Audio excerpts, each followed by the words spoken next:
right? Amazing, right? Yeah. So Michelle, you're a long way from home. What brought you to Norway?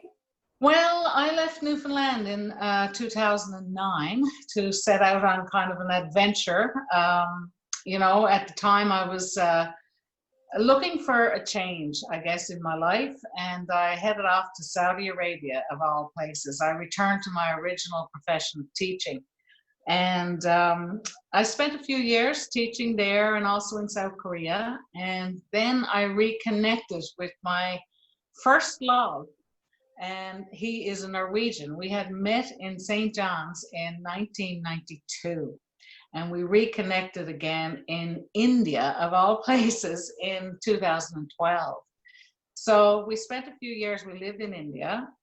He was there for 5 years on an expat contract, on a working contract. And I was there for 3, also working. And then we moved here to Norway almost 5 years ago now. Yeah. Wow. So an international love story right there. Yes, we got married in St. John's 24/7, the 24th of July, Wow. in 2015. Yeah. Mm. And I know he's a big supporter. I would go as far as to say he's your #1 fan.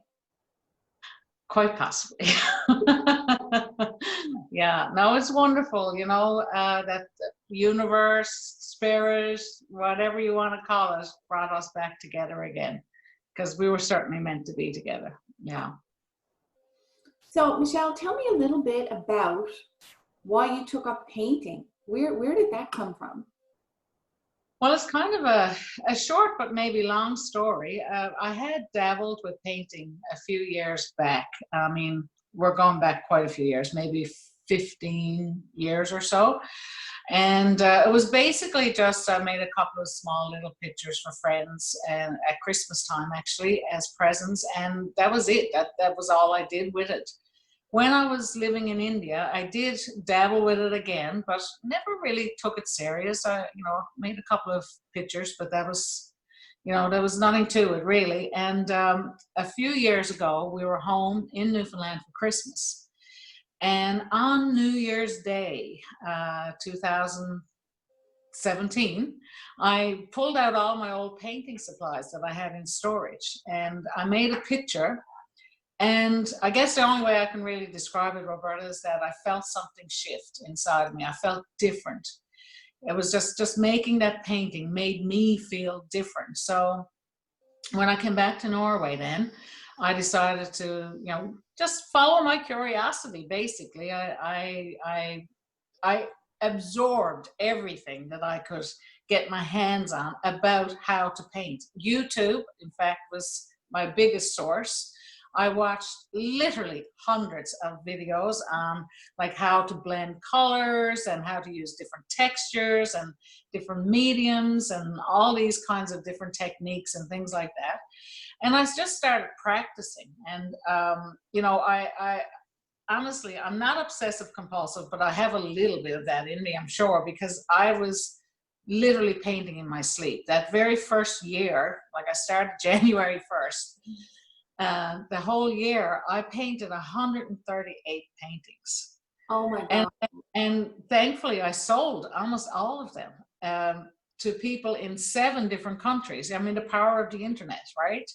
So, yeah, so then it was that time that I set up my company, Ammo Artworks. And Ammo is my initials. It has nothing to do with ammunition. It is, my first name is officially Anne, and of course Michelle Myrick, and then I had married an Olsen. So when I was looking for a company name, Ammo Artworks just seemed to fit. So I kept painting and doing that, and I kept feeling this I don't know, energetic curiosity, stirring of creativity that I hadn't felt before. So I kept, digging into it. And when I was going back to Newfoundland for the summer vacation, I wanted to do some sort of, in 2008, then a year ahead almost, I wanted to do some sort of exhibition at home, to get a bunch of my friends around and stuff like that. So I was trying to decide what would I do, what kind of paintings, because I do like landscapes, I do abstracts, I do figurative, but you know, I do all different kinds of paintings. And as I was trying to decide which to do, my husband and I were having a chat about it, and he said, "Why don't you paint your songs?" And I said, "What? How do you paint the song, right?" And anyway, he said, "How do you know you can or you can't do it until you try?" And he was spot on, right?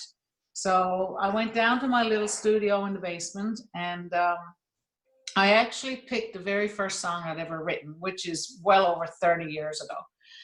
And I have a lot of original songs, by the way. And so when I painted that song, the image that came out was really um, it was very emotional for me to when that image came out, and I just let it come. And in fact, I had to go very deep to get it to begin with. And as through the whole process, like I felt something resolve inside of me, and it was right then and there that I knew I had to keep doing it. I had to keep going with the process of painting my songs, because of course my songs are about my life. My songs are about anyone that writes songs, you know, that you write about your own experiences. So, you know, the good, bad, the ugly, and in between, I got a song about it, right? And so I started down that road, and as I started creating all these paintings, and I put together I guess you could call it a live exhibition, a live performance exhibition that I called the Song Series. So I started presenting that both here and in Norway, I mean in Newfoundland and in Norway, as the Song Series. And it was a 2-hour show that I, you know, told the story behind what caused me to write the song to begin with, and then explained the painting, because you know some of them are abstracts, but I dug into a lot of color psychology. That's the teacher in me, right? Everything has to mean something, you know. And so anyway, I put it together in a show called the Song Series, and that went over really, really well. And the biggest lesson that that taught me was that, you know, we're all not so different.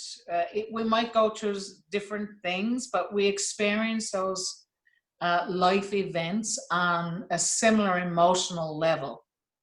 Like when I was on stage talking about something very joyful, about, you know, a beautiful relationship with my sister or with my husband or whatever, you know, people in the audience were sitting down thinking about their sister, about their partners, and we relate on a very similar emotional plane. So those audiences then, because you can only tell so much in 2 hours. And of course, I've learned a lot of lessons, you know, from my experiences, and that was the core of the Song Series, was getting those messages out, and the relatable learning for people. And they encouraged me, those audiences encouraged me to go further and to write a book about it, which is what I did last year. So it's been like a continuing, you know, saga from 2017, the starting of the painting, and then the development and the delivery of the Song Series in 2018, and then that flowed into writing a book and recording an album of the songs as well. So I released all of that in 2019. Yeah, so it's been a busy few years, Roberta. Michelle, I got to tell you something so interesting is when I was much younger and people would say, well, what do you want to be when you grow up? I always wanted to be a writer, because I thought that would be just an amazing job, because you could set your own hours, you could work from home, you weren't on anyone else's schedule. I thought this would be perfect. And of course, in my young mind, I just assumed I would write bestsellers, as you do. So what I guess I know, because I did try to do that, is that writing a book is hard. It is difficult. It is so difficult. So I would love it if you could talk a little bit about the process of writing the book and what your book is about. Sure. It's called Stepping Stones, and the subtitle is From Self-Doubt to Self-Belief, Finding Meaning and Purpose for Your Life. And You know, I came back from Newfoundland to Norway last year after, you know, the year before after doing the song series, and thinking, you know, I should be able to bang out a book, like you said, right? You know, I know the messages, I know what it is that you know, I can expand on it with a little more detail. Oh my gosh, it's not. That's not what this book turned out to be. This book took me on yet another deeper journey that had even more lessons for my life. It just really allowed me, because I think writing is such a wonderful discovery tool, actually. And it always has been my go-to way to kind of deal with emotional things. I've been journaling since I was a kid, you know, and it just, once I get it out of myself, it feels different on the paper because it's on the paper or on the keyboard or whatever, you know. But this was a deeper dive, shall we say, into these experiences that have made me who I am. And you know, for the longest while, I thought they made me weak, but they've actually made me stronger than I ever thought it was possible to be honest, you know. But it's taken that resolution to get there, to change my thinking. Absolutely. I can totally relate to that, because you think you've been through things and it makes you weak, when it actually does the opposite, because you survive, right? You survive everything that life throws at you, and you keep going. So tell us what your book is about. Well, I guess it's about really moving through different stages of processing adversity of one sort or another. Because I honestly, Roberta, I lived as a victim for a long time, you know. You talk about, and that's why I felt that my experiences had weakened me, because I felt victimized in a sense, right? But it wasn't until I shifted my thinking and like really transformed my thoughts around those events in my life, and actually started taking some responsibility, right? Taking ownership of my own choices, my own behaviors, because I let a lot of the things that happened to me be my excuse, you know, to behave badly, to mistreat people, to mistreat myself, right? So it's been, yeah, it's been quite a journey, going through all that. And I mean, like, who would have known that all of that would come from the end of a paintbrush? That's how it started. That's how it started. But I guess, you know, as they say, when you're ready, the teacher shows up. And that has been my teacher. It's been one of my biggest learning tools, actually. Speaking of, that's one of your works behind you, isn't it? It's beautiful. Oh, yes, it is. Move over a little tiny bit. Let us see it, Michelle. It's. I think the camera is not taking it all in, but that's Wow. yeah, it's a nice piece. It's kind of got a lot of texture on it. It looks kind of small when I'm close to the camera, but it is a fair size of a piece as well, right? But that's one of the ones I've painted since the beginning of this year. But yeah, I've been very busy with lots of things, and painting has kind of taken a little tiny bit of a back seat for the last few months. But I've been studying quite a lot in the past year. As you mentioned, I'm a certified coach at the moment, and I'm continuing with those studies as well. You know, I think it's that's also a journey, like to be a lifelong learner. And I think matters of the heart and matters of the mind, body, and soul, I don't think we can ever learn everything about that. You know, it's and I think the deeper you go, the more you understand yourself. And I think that's part of this life journey is getting there, getting to a place of self-acceptance. You know, it's one of the easiest things to say and the hardest things to do, right? In life, you know? Absolutely. So much of it is the practice of it. So one, you acquire the knowledge by reading, right? And everything you said earlier with respect to when you develop this passion for painting, I could completely relate to, because when I started reading cards and opening up to the Mm. spiritual side, I bought and read so many books. I have an extensive library, but that's what you do. You just, it's such a passion that it almost does consume you. So I think it's really interesting how this passion for painting has now transformed, I guess, into a passion for coaching. So I definitely want to hear more about what you're learning through your coaching studies, and what you're offering to your Sure. I think, I mean, really, as we're talking about it here, it all starts, and to relate it back to the painting and to the songwriting and to the writing of the book and stuff like that. Like, the further you go in, and you know this yourself, with your practice, the further or the more you get in touch with your own light, with your own intuition, I think that's the clearer your path becomes, the clearer you can really trust your instincts, trust that inner guidance system, right? But it takes a practice of building that, of actually getting in touch with it. And I mean, painting was probably the first thing that I really truly felt my core essence when I started painting.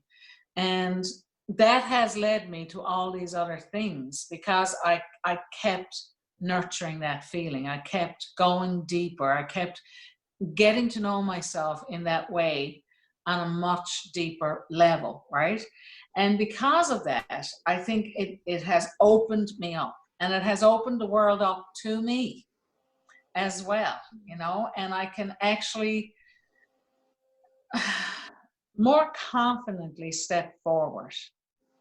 That's the easiest way to put it, than I've ever felt before, about making choices for my own life. And that's what I want to try to help people find in themselves. That's why I'm a transformational coach.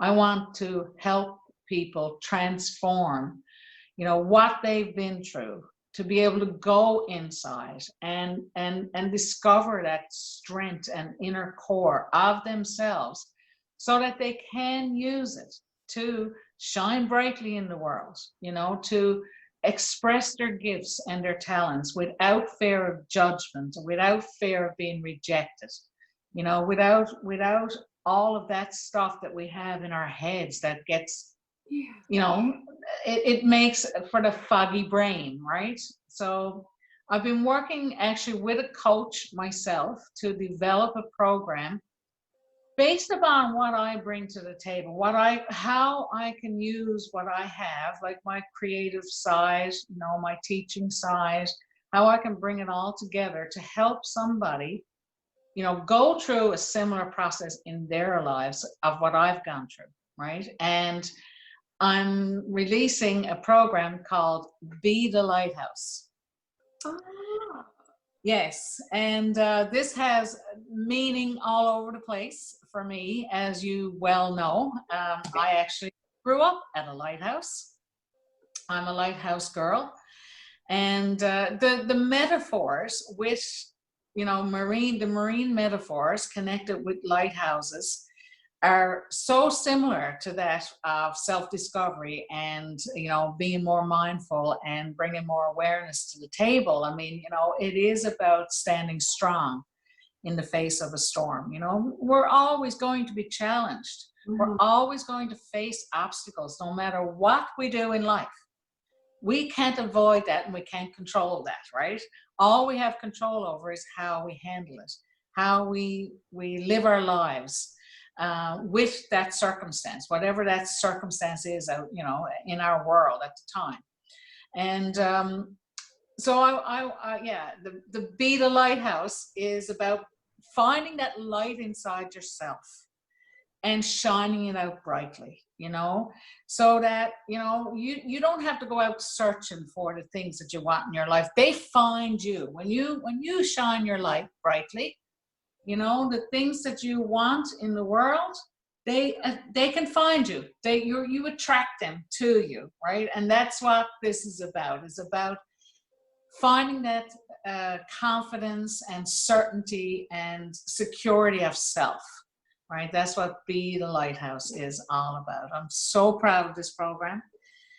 Michelle, I have to interrupt you. You absolutely do light up when you talk about that. And, you know, full disclosure, you and I are from the same tiny community in St. Shots on the Southern Shore. And my dad was actually born on the lighthouse you're talking about. The same lighthouse, yes. Same lighthouse, Cape Pine. So this certainly resonates with me. And I love the metaphors. I love this notion of, you know, shining, but also just the strength. Like a lighthouse is just, it's so solid and steady and, you know, calm. It's but it has to have a strong foundation or it comes tumbling down, right? You know, and that strong foundation, Roberta, is our thoughts. That's the only thing we have control over. That's it. We can't control other people. We can't control other circumstances as much as we try.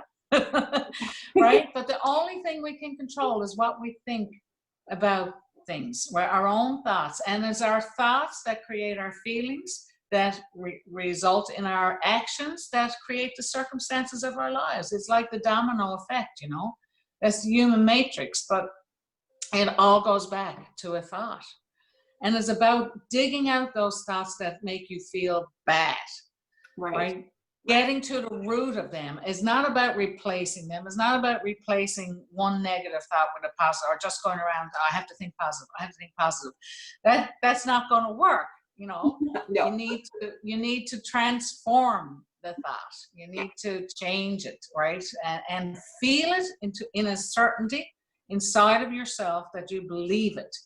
Because what we believe, we become. That's it. You know, thoughts produce things. What we believe, we become. If we believe that we're going to be a victim for the rest of our lives, well, guess what? Right. We're going to be a victim for the rest of our lives. If we believe we can be the lighthouse, the beacon, you know, the beam that comes out and just like lives passionately and wildly and full of spirit as we are meant to live, you know, that's what you'll be. That's what you'll be. But it starts up here. It totally does. I could not agree with you more, having read very extensively from my library of spiritual gurus that yes, it all comes back to what you think you create, what you think you become. So Michelle, tell us, if somebody watching wants to sign up for this program or get in touch with you, maybe buy a painting or your book, how do we get in touch with you? Okay, so I do have a website and it's currently transitioning because it has mostly been art-based. And it's always been moartworks.com, where I've held all of my event stuff, all of my products, because I had a lot of programs and courses and stuff connected with art as well. I still have them, right? I still have paintings and things for sale as well. But I'm now changing. I'm transitioning to a new formatted website, michellmyrick.com. So everything is just going to be there. All my products and services and programs are going to be accessible on the website, michellmyrick.com. Yeah. And I have a surprise for you. Oh, really? If your listeners, your watchers are up for winning something, I'm going to give away a copy of both my book and my CD. This is Stepping Stones, the book I talked about earlier about my life, and my album of original songs. But also, I'm going to give away a set of my greeting cards. And these are paintings of mine that I've turned into greeting cards as well. And there's 4 in a pack with envelopes. So your listeners, your watchers, if they want to go to michellmyrick.com/join and subscribe to my website within the next 24 hours, everyone that subscribes, I'm going to make a draw on my business Facebook page which is also Michelle Myrick, transformational coach. And I'll announce their name. Awesome. Awesome. That's an awesome prize and giveaway. Michelle, thank you so much for that. And also for joining me to have this conversation today. I think a lot of people can get a lot out of your story. So thank you so much for your willingness to be so open and honest and share with people. But and I want to say thank you as well. And I want to say how nice it is to hear a Newfoundland accent, especially one from home. Right. Because I'm hearing Norwegian every day, and it's I miss home. With COVID, I haven't been able to, of course, get home, and it's quite unlikely I'll get home this year. I had a bunch of events also planned. I was doing my Soul Sister Summit, which is a one-day full event for women, which I hope someday to come back to Newfoundland and do as well. People can find out about all of those kinds of things on my website. And Roberta, thank you so much for the invitation to come and have a chat. It's meant the world to me. Thank you. Thank you so much.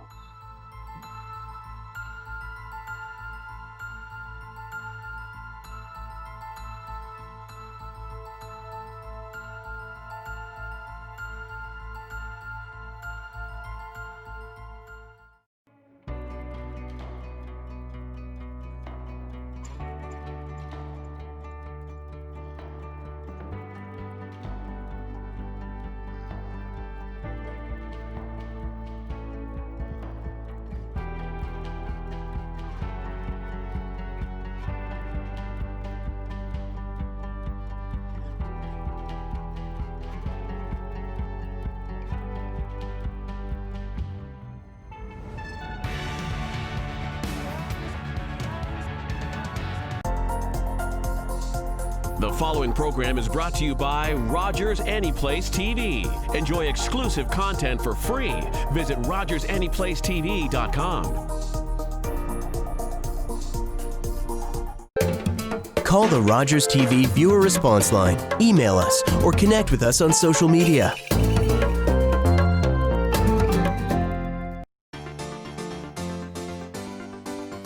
Shaggy and Scooby wore